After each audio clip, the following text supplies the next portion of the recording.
नमस्कार साथियों, स्वागत है आप सभी का एक बार फिर से Kumar Gaurav current affair class notes में। और मैं आपका साथी, आपका दोस्त, आपका हमदम आप सभी के लिए लेकर आ चुका हूं एक बार फिर से कुमार गौरव सर के करंट अफेयर क्लास नोट्स, जो कि आपके सभी कॉम्पिटेटिव एग्जाम की दृष्टि से काफ़ी ज़्यादा इंपॉर्टेंट होगी। तो सभी साथी कहते हैं कि सर आप डेली की डेली क्लास डाला करिए, लेकिन मैं आपको बताना चाहता हूँ कि देखिए, डेली तो आप कुमार गौरव सर की क्लास ले ही रहे हैं।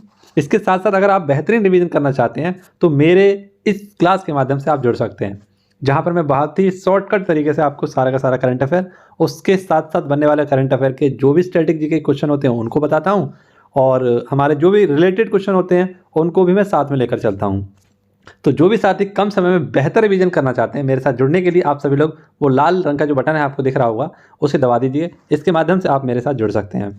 तो यही एक जरिया है मेरे से जुड़ने का, और आप सभी लोग बेल आइकन घंटी को भी दबा दीजिए, जिससे कि आपको सारे के सारे नोटिफिकेशन मिल सकें।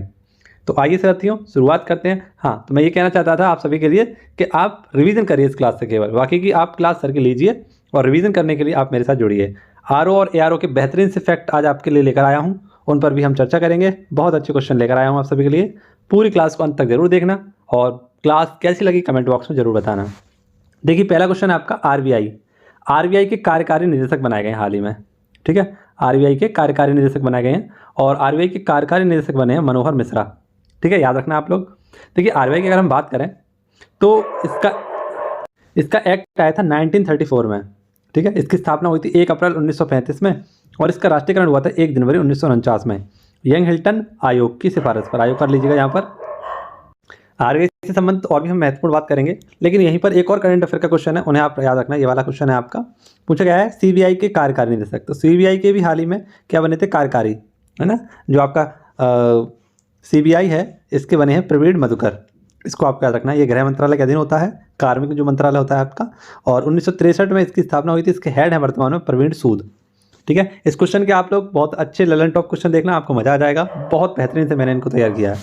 देखिए, आरबीआई की अगर हम बात करें तो इसके पहले जो गवर्नर थे वो थे ऑसबॉर्न स्मिथ। कौन थे? Osborne Smith. जबकि इसके पहले भारतीय गवर्नर थे वो कौन थे? सीडी देशमुख। कौन थे? सीडी देशमुख। और वर्तमान में जो है वो कौन है? शक्तिकांत दास। ये भी आपको याद रखना है, शक्तिकांत दास। इनसे पहले कौन थे? तो उर्जित आर पटेल थे। कौन थे? उर्जित आर पटेल। शक्तिकांत दास जी 25वें नंबर के हैं। अब मैं आरबीआई से संबंधित, देखो आप सभी को लोगो दिखाता हूँ एक। देखिए, आरबीआई का सभी को ये लोगो दिख रहा होगा। आरबीआई का ये लोगो है ना, जिसमें लिखा हुआ है आपका भारतीय रिजर्व बैंक, और नीचे लिखा हुआ है इंग्लिश में भारतीय रिजर्व बैंक। और यहाँ पर दिख रहा होगा आपको, ये है रॉयल बंगाल टाइगर। ये क्या है? Royal Bengal tiger. और ये है ताड़ का वृक्ष। क्या है? पीछे ताड़ का वृक्ष। तो ये भी आपको रखना है कि आरबीआई के जो लोगो है उसमें क्या क्या है। एक तो रॉयल बंगाल टाइगर है, और ताड़ का वृक्ष। ताड़ का वृक्ष उसके पीछे है, और आगे कौन है आपका? Royal Bengal tiger. तो इसे गौर से देखिए, ये है आरबीआई का लोगो। देखिए, आरबीआई के जो अभी वर्तमान में गवर्नर, माफ करना, इसके जो पहले गवर्नर थे भारतीय गवर्नर सीडी देशमुख, इनके नाम का हाल ही में एक रेलवे स्टेशन बना है। उसका नाम है चर्च गेट रेलवे स्टेशन, जो कि मुंबई में आपका इनके नाम पर रखा जाएगा। और शक्तिकांत दास जी हैं, उनको हाल ही में गवर्नर ऑफ द ईयर का पुरस्कार दिया गया। किसका? गवर्नर ऑफ द ईयर का पुरस्कार दिया गया। ये भी आप सभी को याद रखना है आरबीआई से। अब देखिए, ललन टॉप क्वेश्चन आपके लिए कुछ, जिसमें आप सभी के लिए पहले मैं कुछ प्रमुख अध्यक्षों के बारे में बता दूं आपको कि कौन कौन से आपके प्रमुख अध्यक्ष हैं, इनको याद रखना है आपको। जैसे यूएनओ के अध्यक्ष हैं एंटोनियो गुटेरेस, सीबीआई के अध्यक्ष हैं आपके प्रवीण सूद, आईएमएफ के अध्यक्ष हैं क्रिस्टलिना जॉर्जिवा, सीबीसी यानी सेंट्रल विजिलेंस कमीशन, इसके अध्यक्ष कौन है? प्रवीण कुमार श्रीवास्तव। ये कौन है आपका? वर्ल्ड बैंक, यहाँ वर्ल्ड बैंक कर लेना, WF की जगह वर्ल्ड WB कर लेना इसको। ठीक है, WB। वर्ल्ड बैंक के कौन है? अजय बंगा। एसबीआई के कौन है? दिनेश खारा। अटॉर्नी जनरल कौन है हमारे? आर वेंकटरमणी। और कैग है हमारे कंट्रोलर एंड ऑडिटर जनरल, ये कौन है हमारे? तो गुरिशन मुर्मू। WHO के हेड कौन है? Doctor Tedros. एनडीबी, किसके? एनडीबी के अध्यक्ष कौन है? तो हाल ही बनी थी, ये है ब्राजील की पूर्व राष्ट्रपति दिल्मा रूसेफ। और न्यू डेवलपमेंट बैंक की हाल ही में अध्यक्ष बनी थी। यूनेस्को के हेड कौन है? तो ऑन्द्रे अजोले। एससीओ के हेड कौन है? झांगमिंग। एयरफोर्स के यानी इंडियन एयरफोर्स के कौन है? तो ये हैं BR चौधरी। इसरो के अध्यक्ष कौन है? तो S सोमनाथ। DRDO के अध्यक्ष कौन है? समीर बी कामत। और प्रेस ट्रस्ट ब्यूरो के कौन है? तो ये हैं आपके मनीष देसाई। और प्रेस ट्रस्ट ऑफ इंडिया के अध्यक्ष कौन है? के शांता कुमार। अब देखिए, आरओ और यारो के लिए संबंधित कुछ फैक्ट हैं आपके लिए, इनको भी देख लीजिए। काफ़ी इंपॉर्टेंट फैक्ट हैं ये, जो आपके बहुत काम आने वाले हैं। देखिए, आरओ और यारो के लिए, क्योंकि मैचिंग के बहुत सारे क्वेश्चन आते हैं, तो वहाँ पर मैचिंग के सनों वाले क्वेश्चन बहुत ज़्यादा आते हैं। तो ये आपको कोई नहीं कराएगा। जैसे साहित्य अकादमी, इसकी स्थापना कब हुई थी? 1954 में, और ये कहाँ पर है? नई दिल्ली में। ललित कला अकादमी, ये आपका 1954 में इसकी भी स्थापना होती है, और ये कहाँ पर है? नई दिल्ली में। नाट्य यानी संगीत नाट्य अकादमी 1953 में इसकी स्थापना हुई थी, और ये भी नई दिल्ली में ही है आपकी। एशियाटिक सोसाइटी यानी एशियाटिक समाज, इसकी स्थापना कब हुई थी? 1784 में, और ये कोलकाता में स्थित है। भारतीय पुरातत्व सर्वेक्षण, इसकी स्थापना हुई थी 1861 में, और ये कहाँ पर है? नई दिल्ली में। केंद्रीय सचिवालय, इसकी स्थापना कब हुई थी? 1891 में, और ये कहाँ पर है? कोलकाता में। राष्ट्रीय पुस्तकालय 1948 में इसकी स्थापना हुई थी। ये भी आपको याद रखना, ये आपके बहुत ज़्यादा इंपॉर्टेंट क्वेश्चन थे जो आपके आरओ और एआरओ के लिए काफ़ी बड़ी भूमिका निभाने वाले हैं। अगर वीडियो पसंद आ रही हो, अच्छी लग रही हो, मेरे द्वारा की जा रही है मेहनत आपको पसंद आ रही हो, तो एक बार वीडियो को लाइक करिए, दोस्तों के साथ शेयर करिए और बताइए कि कहीं भी भटकने की ज़रूरत नहीं है। दोबारा से मैं आ चुका हूँ आप सभी के लिए वीडियो लेकर, क्लास नोट्स लेकर। बहुत अच्छे तरीके से आपको सारी चीज़ें याद कराने की कोशिश करूँगा, सिखाने की कोशिश करूँगा और बेहतर कंटेंट देने की आपको कोशिश करूँगा। आइए अगले क्वेश्चन को देखते हैं। क्वेश्चन नंबर 2 है आपका, देखिए ये भी काफ़ी अच्छा क्वेश्चन है और परीक्षा में बनने वाला क्वेश्चन है जो आपको याद रखना है। पूछा गया आपसे, यूएनईपी ने, किसने? यूएनईपी ने चैंपियंस ऑफ द अर्थ, तो चैंपियंस ऑफ द अर्थ 2023 का पुरस्कार किसे दिया गया है, ये आपसे पूछा गया है। तो देखिए साथियों, आप सभी को याद रखना है कि चैंपियंस ऑफ द अर्थ का पुरस्कार जो दिया गया है वो दिया गया है 5 लोगों को दिया गया है। कितने? 5 लोगों को यह पुरस्कार दिया गया है। अब 5 लोगों में क्या है आपको याद रखना है, कौन कौन से वो 5 लोग हैं? तो देखिए 5 लोगों में आपको याद रखना है 3 तो व्यक्ति हैं उसमें। कितने? 3 तो व्यक्ति हैं आपके, 5 लोगों में 3 व्यक्ति हैं आपके और 2 संस्थाएं हैं। कितनी? 2 संस्थाएं हैं। 3 व्यक्ति कौन कौन से हैं? तो एक तो नाम ये मैं यहाँ लिख दे रहा हूँ आपके लिए, बहुत ज़्यादा इंपॉर्टेंट है ये व्यक्ति, जोसेफिना वेलमोंटे, और दूसरा व्यक्ति है जॉन्स मैनुअल, और तीसरा व्यक्ति है फंडाको एलन। ये स्पेन के हैं, पुर्तगाल के हैं और ये फिलीपींस के हैं। अच्छा, इसके बाद आप सभी को याद रखना है कि 2 संस्थाएं कौन कौन सी हैं? तो वैज्ञानिक एवं औद्योगिक अनुसंधान केंद्र है आपका दक्षिण अफ्रीका को, ये है, और एक है आपका ब्लू सर्कल, ये चाइना की कंपनी है, एक चीनी कंपनी है ब्लू सर्कल। इसको चैंपियंस ऑफ द अर्थ का पुरस्कार दिया गया है। पर्यावरण की सुरक्षा के लिए यह पुरस्कार दिया जाता है, और किसके द्वारा दिया जाता है? तो यूएनओ का ये सर्वोच्च पर्यावरण पुरस्कार है। ठीक है, यूएनईपी के द्वारा दिया जाता है। देखिए यूएनईपी की बात करें तो यूनाइटेड नेशनल एनवायरनमेंट प्रोग्राम, इसकी स्थापना कब हुई थी? 5 जून 1774 में इसकी स्थापना हुई थी। माफ़ करना, 1974 में इसकी स्थापना हुई थी। इसका हेडक्वार्टर कहाँ पर है? नैरोबी, केन्या में। 5 जून को इसकी स्थापना हुई थी, इसलिए 5 तारीख को हम क्या मनाते हैं? विश्व पर्यावरण दिवस मनाते हैं। ये भी आपको याद रखना है। यूएनओ की बात आई है तो यूएनओ से संबंधित कुछ क्वेश्चन देख लीजिए। जैसे यूएनओ की स्थापना कब हुई थी? 24 अक्टूबर 1945 को हुई थी। हेडक्वार्टर इसका न्यूयॉर्क में है, और वर्तमान में इसके हेड है एंटोनियो गुटेरेस। ठीक है, यूएनओ के कुल कितने अंग हैं? आप लोग मुझे कमेंट बॉक्स बताइए कि यूएनओ के वर्तमान में कुल कितने अंग हैं। ऐसे ही 2 क्वेश्चन आप क्या रखना है। इकोलॉजी किसने दिया नेम? तो हैकल ने दिया था, और इकोसिस्टम किसने दिया था? तो टेंसले ने दिया था। कोप 27 इसकी शुरुआत कहाँ हुई थी, या इसकी बैठक कहाँ हुई थी? तो शर्म अल शेख, ये आपके मिस्र में, यहाँ पर इसका आयोजन हुआ था। और कोप 28 का आयोजन कहाँ हुआ? यूएई में। फोटोग्राफर ऑफ द ईयर, ये मैंने कल आपको पढ़ाया था। फोटोग्राफर ऑफ द ईयर ये कौन चुने गए हैं आपके? तो बिहान विकास। रेड डाटा बुक किसके द्वारा जारी की जाती है? तो आईयूसीएन के द्वारा। आईयूसीएन की स्थापना कब हुई थी? 1948 में। ग्लैंड स्विट्जरलैंड में इसका हेडक्वार्टर है। ये आपको याद रखना है। ठीक है, चलिए नेक्स्ट देखिए क्वेश्चन नंबर 3। बहुत ही ज़्यादा अच्छा क्वेश्चन पूछा जाने वाला क्वेश्चन, परीक्षा का होगा तो सबसे प्यारा क्वेश्चन होगा ये करंट अफेयर में। व्हाइट हाइड्रोजन की खोज, तो व्हाइट हाइड्रोजन की खोज कहाँ हुई है? ये फ्रांस में हुई है। ठीक है, लगभग पृथ्वी के 1250 मीटर के नीचे इसकी खोज की गई है। ठीक है, और ये ग्रीन हाउस गैस का उत्सर्जन नहीं करता है, उस प्रकार का हाइड्रोजन है। देखिए हाइड्रोजन कई प्रकार के होते हैं, जैसे green hydrogen, blue hydrogen, brown hydrogen, pink hydrogen, yellow hydrogen और ग्रे हाइड्रोजन। ऐसे ही आपका व्हाइट हाइड्रोजन। ठीक है, इसकी खोज कहाँ हुई है? तो फ्रांस में। फ्रांस जिसकी राजधानी पेरिस है, सीन नदी के किनारे बसा हुआ है। राष्ट्रपति यहाँ के इमैनुअल मैक्रोन, और यहाँ पर कौन कौन से हेडक्वार्टर तो आपको याद रखना है। यूनेस्को का हेडक्वार्टर यहीं पर है, OECD का हेडक्वार्टर यहाँ पे है, इंटरपोल का हेडक्वार्टर यहीं पर है, और FATF का हेडक्वार्टर कहाँ पर है? पेरिस में। इन चारों के नाम आपको याद रखना है, यूनेस्को, इंटरपोल, FATF और OECD। ठीक है, कहाँ पर है? पेरिस में। ये सब चीज़ आपको याद रहेगी ना। चलिए बहुत अच्छे, आगे बढ़ते हैं और देखते हैं अगला क्वेश्चन हमारा क्या कह रहा है। अगले आने वाले क्वेश्चन और भी ज़्यादा इंपॉर्टेंट और बेहतरीन से क्वेश्चन है, तो बस बने रहिए मेरे साथ। देखिए कुछ ललन टॉप क्वेश्चन उस क्वेश्चन के रह गए, उसे देख लीजिए आप। जैसे वेनेडियम की खोज कहाँ हुई थी? गुजरात में। लिथियम की खोज कहाँ हुई थी? आपकी जम्मू कश्मीर में। अक्रिय गैस, इसको हम नोबल गैस भी कहते हैं, आवर्त सारणी के 18वें वर्ग में पाई जाती हैं, जैसे हीलियम है और आर्गन है, और भी आपके तत्व हैं, इनको आपको याद रखना है। हीलियम और आर्गन इसका उदाहरण है। देखिए क्वेश्चन नंबर 5, काफ़ी अच्छा क्वेश्चन है आपका, क्वेश्चन नंबर 5। और विश्व सुनामी जागरूकता दिवस, विश्व सुनामी जागरूकता दिवस ये कब मनाते हैं? तो 5 नवंबर को मनाते हैं। पहली बार 2016 में इसको आयोजित किया गया था। ठीक है, देखिए सुनामी ये शब्द कैसा, एक जापानी शब्द है, और इसकी स्पेलिंग होती है TSUNAMI। ठीक है, तो टी इसमें क्या रहता है? आप सभी को पता है साइलेंट रहता है, हम लोग लिख नहीं पाते हैं, लेकिन इसको बोलते क्या है? सुनामी। 2004 में एक घटना हुई थी, और उस घटना में हिंद महासागर में बहुत ही तगड़ी एक आपकी सुनामी आई थी, जिस कारण जापान को काफ़ी ज़्यादा हानि पहुंच गई थी। तो जापान में ही एक समझौता हुआ, होइगो समझौता, इसके तहत ही इस विश्व सुनामी जागरूकता दिवस को मनाया जाता है। देखिए सुनामी की उत्पत्ति होते कैसे आपको पता ही है, जब समुद्रों में, जब समुद्र या अंतर महासागरीय पृथ्वी पर जो आपका एक तो सागर होता है, आप सभी को पता है। देखिए इस प्रकार से मैं अगर बनाऊं तो हम सबको पता है कि जो हमारी संपूर्ण पृथ्वी थी वो एक पेंजिया थी। क्या थी? पेंजिया का रूप थी। और जो पूरा पानी वाला हिस्सा था, जैसे ये पूरा हिस्सा था, ये कैसा था? इसे बोलते थे पैंथालासा। क्या बोलते थे? पैंथालासा। तो जब ये प्लेट कैसी थी? जब ये प्लेट पूरी एक थी तो यहाँ पर किसी भी प्रकार का कोई ज्वालामुखी और किसी भी प्रकार का कोई भूकंप नहीं आता था। जब आपको पता है ऊपर वाला हिस्सा जो था आपका अंगारा लैंड था और नीचे वाला आपका जो हिस्सा था उसे बोलते थे गोंडवाना लैंड।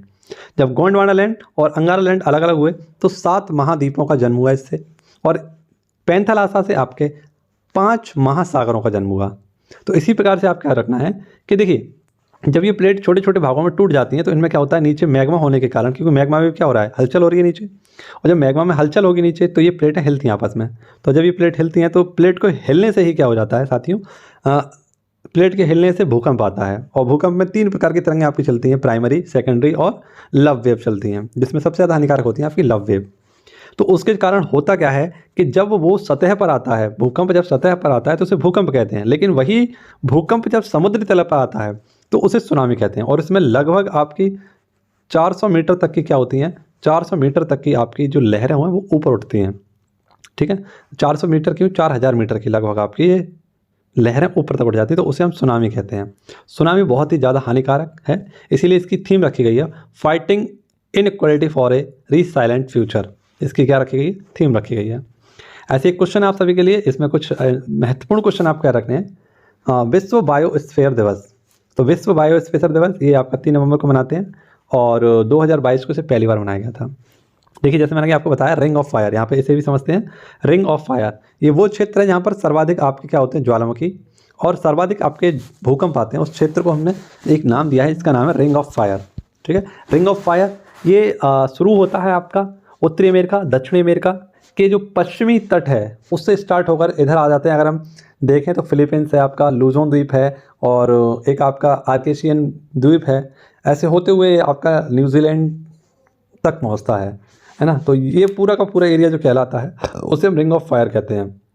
क्या कहते हैं? Ring of fire. ये इसका आकार जो होता है वो कैसा होता है, घोड़े की नाल के बराबर का होता है। और इस आकार वाले क्षेत्र में लगभग पूरी दुनिया के 75% ज्वालामुखी, लगभग 450 ज्वालामुखी आपके आते हैं और 90% भूकंप यहाँ पर आते हैं। तो इसी क्षेत्र को नाम दिया गया रिंग ऑफ फायर, जिसे हम परिप्रशांत पेटी भी कहते हैं, जिसे हम अग्नि वलय भी कहते हैं। अब देखिए बायोस्फीयर, भारत में कुल बायोस्फीयर रिजर्व जो हैं यूनेस्को की लिस्ट में शामिल हैं वो कितने हैं? 18 हैं। कितने हैं? 18 हैं। और फर्स्ट कौन सा था आपका? नीलगिरी। लार्जेस्ट कौन सा है भारत में? तो कच्छ का रण, ये गुजरात में है। स्मॉलेस्ट कौन सा है? तो डिब्रू साइखोवा, ये असम में है। ठीक है, अब देखिए कुछ और इंपॉर्टेंट फैक्ट जो आरओ और एआरओ के लिए बहुत ज़्यादा इंपॉर्टेंट होंगे, बहुत अच्छे तरीके से आपको नंबर दिलाएंगे। तो देखिए 22 मार्च को हम कौन सा दिवस मनाते हैं? जल दिवस, विश्व जल दिवस। 22 अप्रैल को विश्व पृथ्वी दिवस। 22 मई को जैव विविधता दिवस। 16 सितंबर को ओजोन परत संरक्षण दिवस। कुछ फैक्ट मैंने अपनी तरफ से जोड़े, उनको भी बताता हूँ। 5 जून को विश्व पर्यावरण दिवस मनाते हैं। सितंबर 3 को, है ना, और मंगल होता है तो मंगल वाले दिन यानी सितंबर का 3rd मंगल जो होता है वहाँ पर आपका लाल पांडा दिवस मनाते हैं। 12 अगस्त को हाथी दिवस मनाते हैं। 26 अगस्त को कुत्ता दिवस मनाते हैं। 30 अगस्त को व्हेल शार्क दिवस मनाते हैं और 29 जुलाई को टाइगर डे और 10 अगस्त को लॉयन डे मनाते हैं। तो ये सारे फैक्ट आपको याद रखने हैं क्योंकि मैंने आपको बताए हैं, इसीलिए आपके लिए बहुत ज़्यादा इंपॉर्टेंट है। ठीक है, यहाँ से आपको क्वेश्चन मिलेगा, 101% मिलेगा। अब देखिए आरओ और एआरओ के लिए कुछ महत्वपूर्ण फैक्ट, जैसे कुछ आपके क्या हैं यहाँ पर यात्री हैं, ये यात्रियों के नाम है। ठीक है, और ये किस देश से आए हैं उस देश का नाम है।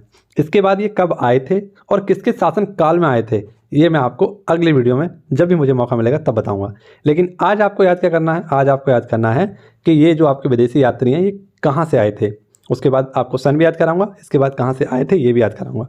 तो पहले नाम सुन लीजिए, इनका नाम है, एक का निकोली कांटी, ये इटली से आए थे। एक थे रज्जाक, ये आपके फारस से आए थे। एक है नुनीज़, ये आपके पुर्तगाल से आए थे। एक थे आपके पायस, ये भी पुर्तगाल से आए थे। एक थे आपके बारबोसा, ये भी पुर्तगाल से आए थे। इब्न बतूता, ये मोरक्को से आए थे। फाहियान, ये चीन से आए थे। और वैनसांग, ये भी चीन से आए थे। तो कुछ विदेशी यात्री और इनके देशों के नाम है, ये कहाँ कहाँ से आए थे, ठीक है, ये आपको याद रखने हैं। आर के लिए बहुत ज़्यादा इंपॉर्टेंट फैक्ट है ये जो मैंने आपको बताया है। इसके बाद तो मैंने आपको बता दिया क्या क्या आपको बताना है, ठीक है। चलिए नेक्स्ट क्वेश्चन देखिए। अगला क्वेश्चन आपका है क्वेश्चन नंबर 5। इसमें कुछ प्रमुख युद्धाभ्यासों पर हम चर्चा करेंगे जो आपके लिए इंपॉर्टेंट रहेंगे। देखिए, पूर्वी आकाश अभ्यास ये शिलोंग, कहाँ पर, शिलोंग मेघालय में, ठीक है। इसका आयोजन किया गया है वायुसेना के द्वारा, किया गया भारतीय वायुसेना के द्वारा। और जो हमारी इंडियन एयरफोर्स है इसकी शक्ति क्षमता को चेक करने के लिए इसको आयोजित किया गया है। हाल ही में हमने पता है कि 8 अक्टूबर को हमने अपना वायुसेना का स्थापना दिवस मनाया था प्रयागराज में। शिलोंग की अगर बात करें तो काफ़ी ज़्यादा इससे फैक्ट बन सकते हैं हमारे। पूर्वोत्तर का सीमांतिक मुख्यालय यहीं पर है, असम राइफल का मुख्यालय भी यहीं पर है, 100वीं स्मार्ट सिटी भी हमारी शिलोंग है, चेरी ब्लॉसम उत्सव कहाँ मनाते हैं, शिलोंग में मनाते हैं, और ऑनलाइन गेमिंग का पहला सेंटर भी कहाँ पर है, तो शिलोंग में ही है। शिलोंग कहाँ पर है ये भी तो आपको बताना चाहिए। तो शिलोंग है आपका मेघालय में, कहाँ पर है, मेघालय में, ये भी आपको याद रखना है। गारो खासी जयंतियाँ जो आपकी 3 पहाड़ियाँ मिलती हैं, ये भी कहाँ पर मिलती हैं, मेघालय में मिलती हैं। गारो खासी जयंतियाँ, 3 पहाड़ियाँ और 3 जनजातियाँ भी कहाँ मिलती हैं आपको, मेघालय में। क्वेश्चन नंबर 6 देखिए, बहुत ही अच्छा क्वेश्चन है आपका। परमाणु परीक्षण प्रतिबंध संधि में अनुवर्तन को वापस लिया।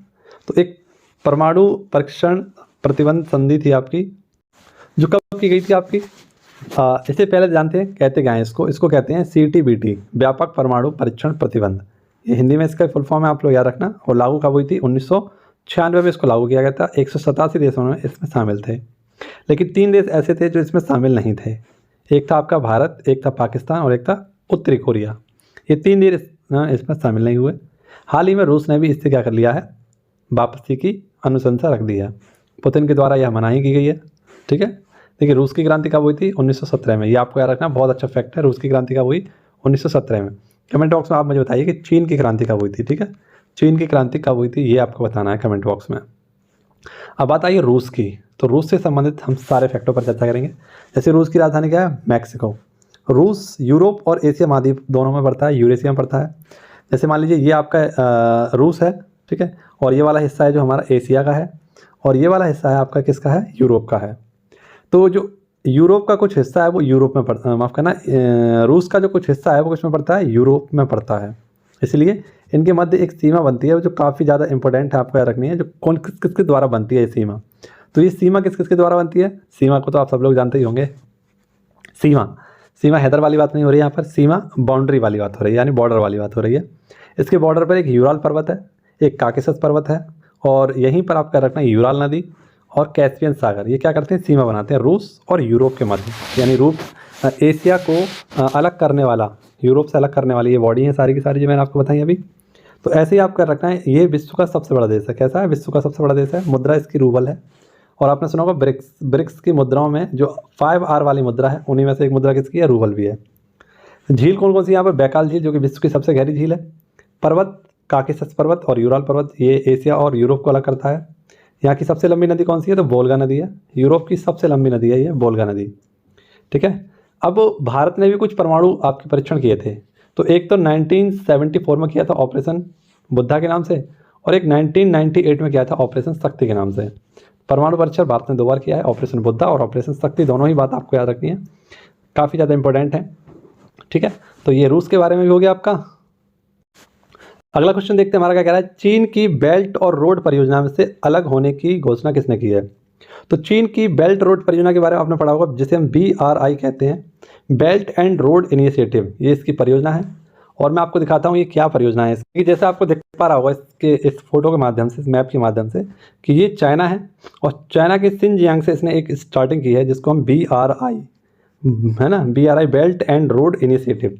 ये इसकी 1 बेल्ट 1 रोड वाली एक नीति है, क्योंकि इसको पता है कि अगर व्यापार करना है तो व्यापार में सबसे ज़्यादा जो अच्छी भागीदारी हो सकती है वो यूरोप को जोड़ने से और अफ्रीका के जोड़ने से हो सकती है। तो इसने चाइना को अफ्रीका और यूरोप से जोड़ने के लिए एक बहुत ही माइंडेड तरीके से, जिसमें सागरीय रूप से, है ना, बेल्ट मतलब सागरीय रूप से, और रोड मतलब महाद्वीपीय रोड से, ये क्या कर सकता है, एशिया से अफ्रीका, एशिया से, हाँ एशिया कह सकते हैं हम लोग, या चाइना से अफ्रीका और यूरोप जोड़ने की बात कर रहा है।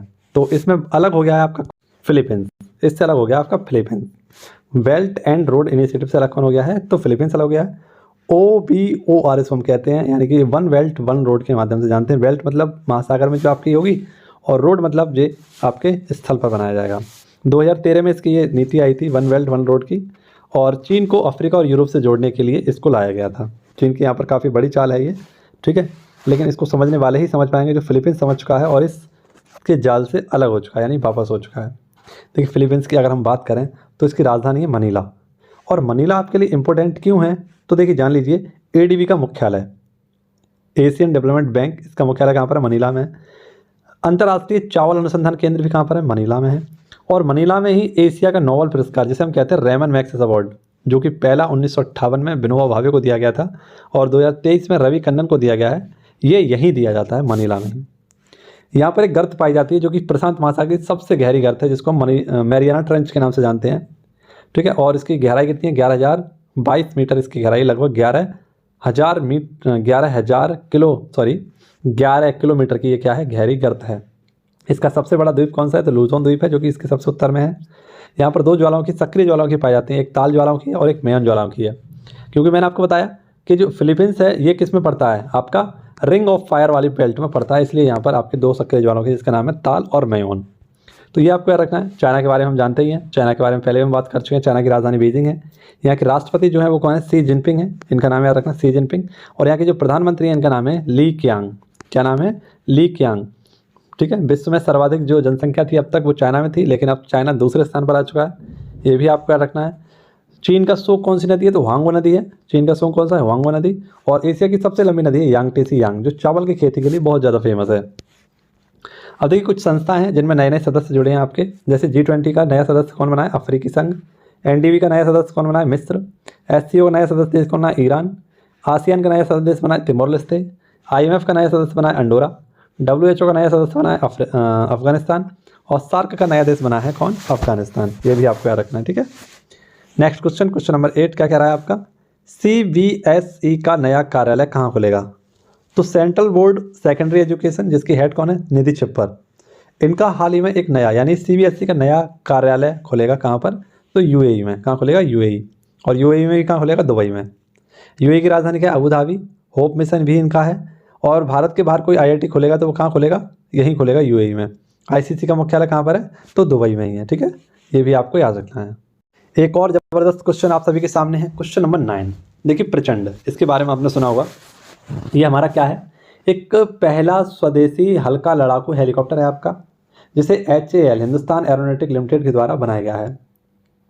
अच्छा, ये चर्चा का विषय क्यों रहा है आपका प्रचंड, तो हाल ही में बुर्जगन और रॉकेट लॉन्चिंग की टेस्टिंग की गई है अभी हाल ही में, जो कैसी हुई है, सफल टेस्टिंग रही है। तो प्रचंड हमें याद रखना है, प्रचंड क्या है, एक पहला स्वदेशी हल्का लड़ाकू हेलीकॉप्टर है हमारा। ऐसी निराक्षी को हम देखें तो क्या है, तो ये पानी के अंदर जो सुरंग होती है उसमें बारूद का पता लगाने के लिए इसको बनाया गया है। इसका रंग कैसा है, तो ऑरेंज कलर का रंग है निराक्षी का, आप लोग याद रखना, पूछा गया पेपर में। प्रबल क्या है, तो एक लंबी दूरी की क्या है, एक रिवॉल्वर है। विक्रांत क्या है, तो ये हमारा विमान वाहक पोत है हमारा स्वदेशी रूप से। तेजस ये हल्का लड़ाकू विमान है हमारा। ब्रह्मोस ये सुपरसोनिक क्रूज मिसाइल है। C295 MW ये हमने किससे खरीदे हैं, स्पेन से खरीदे हैं। और भारत में इसकी फैक्ट्री कहाँ लगी, तो बड़ोदरा में लगेगी। डॉर्नियर 228 ये श्रीलंका को दिया गया है।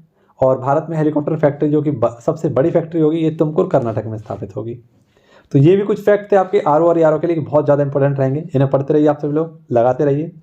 नेक्स्ट क्वेश्चन देखिए, इसमें कुछ प्रमुख विजेता ट्रॉफी के बारे में बात करेंगे, किसने किसको जीता है। सबसे बड़ी नौकायन चैंपियन रेगेटा कहाँ प्रारंभ हुई, तो सबसे बड़ी नौका चैंपियनशिप आपकी स्टार्ट हुई है मुंबई में, ठीक है। और ये नौसेना की सबसे बड़ी आपकी क्या है, एक नौकायन चैंपियनशिप है, जिसको मुंबई में स्टार्ट किया गया है। इसका नाम है रेगाटा। क्या नाम है इसका, रेगाटा इसका नाम है। मुंबई किस द्वीप पर बसा हुआ है, तो सालसेट द्वीप पर बसा हुआ है। और इलेक्ट्रॉनिक बस सबसे पहले कहाँ चली थी, आपकी मुंबई में ही चली थी। कुछ प्रमुख विजेता देख लीजिए, जैसे रणजी ट्रॉफी का विजेता बेंगलोर है। डूरंड कप का विजेता आपका मोहन बागान है। दिलीप ट्रॉफी ये दक्षिण क्षेत्र से संबंधित है। IPL ये आपने चेन्नई ने जीता था 2023 में। और ये चारों ही ट्रॉफी आपकी किससे संबंधित है, तो CRIC के 80 से संबंधित है।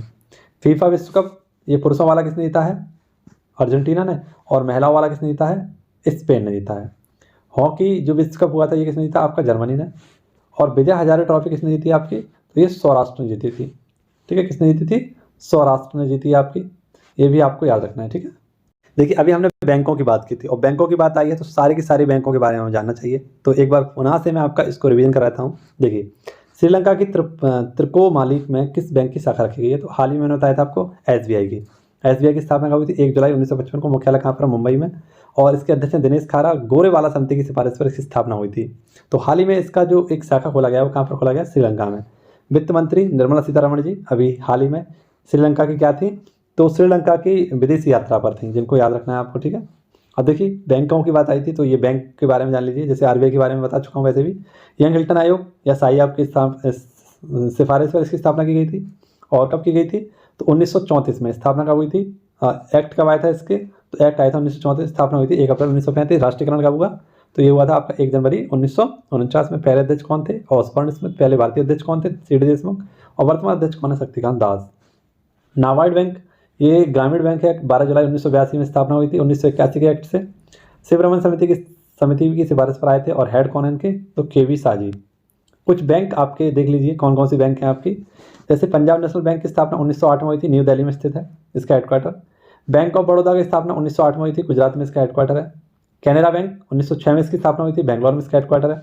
यूनियन बैंक 1919 में इसकी स्थापना हुई थी और बॉम्बे में इसका हेडक्वार्टर है।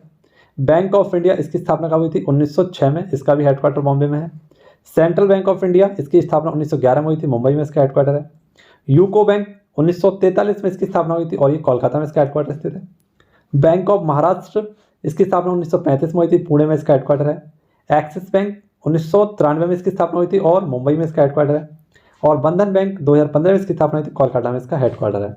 ठीक है, तो ये जो फैक्ट जो मैं आपको करा रहा हूँ, बार बार आपको याद कराने की कोशिश कर रहा हूँ। तो आप लोग जब प्रैक्टिस सेट लगाएंगे आरओ और एआरओ के, तो यहाँ पर आपको देखने को मिलेंगे ऐसे बहुत सारे क्वेश्चन। तो उन्हीं सभी क्वेश्चनों को तैयार कराने की कोशिश है मेरी एक। श्रीलंका की बात करें तो श्री जयवर्धनपुर इसकी कोटे इसकी राजधानी है। प्रेसिडेंट यहाँ के कौन है? तो विक्रम रंगले है ना। और यहाँ पर भारत और श्रीलंका के साथ कुछ एक्सरसाइज होती है, सिलिनेक्स और मित्र शक्ति। डॉर्नियर 228 विमान ये श्रीलंका को हमने दिया था और ऑपरेशन पवन 1987 में चलाया गया था नेवी के द्वारा, ठीक है, एलटीटी के खिलाफ। तो ये कुछ फैक्ट थे आप सभी के लिए, आई होप आपको पसंद आए होंगे। देखिए आज मैं आप सभी के लिए ललन टॉप में मध्यकालीन भारत में क्या लेकर आया हूँ। तो मध्यकालीन भारत में आपको एक फैक्ट कराऊंगा जो आपको याद रखना है। देखिए क्या फैक्ट है वो आपका?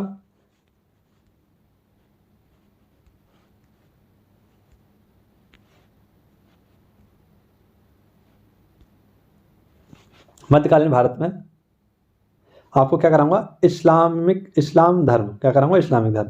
देखिए इस्लाम धर्म जो था वो एकेश्वरवादी धर्म था एक आपका। फारसी भाषा में खुदा कहा गया है भगवान को और अरबी भाषा में अल्लाह कहा गया है इस्लाम धर्म में। मूर्ति पूजा पूर्णतः वर्जित है यहाँ पर। और हम सबको पता है कि इस्लाम धर्म के संस्थापक कौन थे? तो हज़रत मोहम्मद साहब थे। कौन थे? हज़रत मोहम्मद साहब।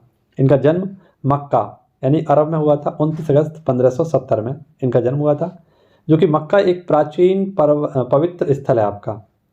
हज़रत मोहम्मद साहब के पिता का नाम था अब्दुल्ला। जन्म से पहले ही इनकी मृत्यु हो गई थी। माता का नाम था अमीना। जन्म के 6 वर्ष बाद इनकी मृत्यु हुई थी, लेकिन ये काफ़ी छोटे थे तो इनका लालन पालन इनके चाचा अबू तालिब ने इनका लालन पालन किया था। बचपन में इनका नाम था अल अमीन और अल अमीन का मतलब होता है भरोसेमंद इंसान। इनकी पत्नी का नाम था खजीदा बेगम और 25 वर्ष की अवस्था में इनकी शादी हुई थी। और देखिए इनकी एक बुक है, इनके ऊपर एक बुक लिखी गई है और इनमें बुक का नाम है द हंड्रेड बुक के राइटर है माइकल हार्ट। और द हंड्रेड में बताया गया है कि ये सबसे ज़्यादा अत्यंत कामयाब व्यक्ति थे और 100 सभी व्यक्तियों में ये टॉपर थे, यानी अत्यंत कामयाब व्यक्ति जो हैं उनमें टॉपर थे ये। इनको जो ज्ञान की प्राप्ति हुई थी हज़रत मोहम्मद साहब को वो 1610 में हुई थी मक्का मदीना में। कहाँ पर? मक्का में। हीरा नामक एक गुफा थी, यहाँ पर इनको ज्ञान की प्राप्ति हुई और इनको एक जिब्राइल नाम के दूत ने इनको एक पवित्र पुस्तक प्रदान की जिसका नाम था कुरान। तो आज सबसे पवित्र जो ग्रंथ है मुस्लिम धर्म का वो कौन है? कुरान है। 1622 ईस्वी में मक्का से मदीना चले गए।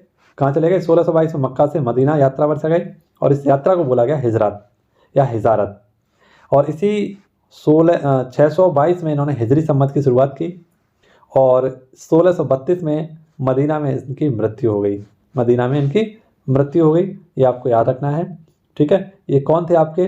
तो एक बेसिक सा आपका इंट्रोडक्शन था हज़रत मोहम्मद साहब का, और इस्लाम धर्म से संबंधित काफ़ी इंपॉर्टेंट व्यक्ति हैं, काफ़ी बार क्वेश्चन इनसे बनते हैं आपके, तो इन चीज़ों को आप लोग याद रखना। आगे अगर हम बात करें तो इस्लाम धर्म के 5 महाव्रत हैं, यानी जो इन 5 व्रतों को मानता है वह एक सच्चा मुसलमान कहलाता है। कौन कौन से हैं वो 5 व्रत? जैसे कलमा, रोज़ कलमा पढ़ना। कलमा क्या होता है? ला इलाहा इल्लल्लाह मोहम्मद रसूलुल्लाह, ये क्या है? कलमा होता है। दिन में 5 बार जो व्यक्ति नमाज अदा करेगा, वो महाव्रतों को मानेगा, वो इस्लाम का सच्चा भक्त होगा। रमज़ान में रोज़ा रखेगा, हज यात्रा करेगा खुद के पैसों से, और ज़कात देगा अपनी आय का 1/4%, यानी 1/4 यानी कि 25% आय देगा, आय का कर देगा, तो उसे हम ज़कात कहते हैं। तो ये 5 काम जो करता है, इन 5 महाव्रतों को जो मानता है वो एक सच्चा मुसलमान कहलाता है, और जो नहीं मानता है वो काफिर कहलाता है, यानी गैर मुसलमान कहलाता है। देखिए यहाँ पर आपको याद रखना है कि काफिरों के नाश करने वालों को क्या कहता है? गाजी कहा गया है। काफिरों के नाश करने वाले को गाजी कहा गया, और सबको पता है कि गाजी की उपाधि किसने धारण की थी? तो गाजी की जो उपाधि धारण की थी वो किसने की थी? बाबर ने की थी। और बाबर ने कब की थी? तो खानवा के युद्ध में बाबर ने गाजी की उपाधि धारण की थी। ठीक है, यहाँ पर इसने किससे लड़ाई की थी? तो राणा सांगा से। किससे?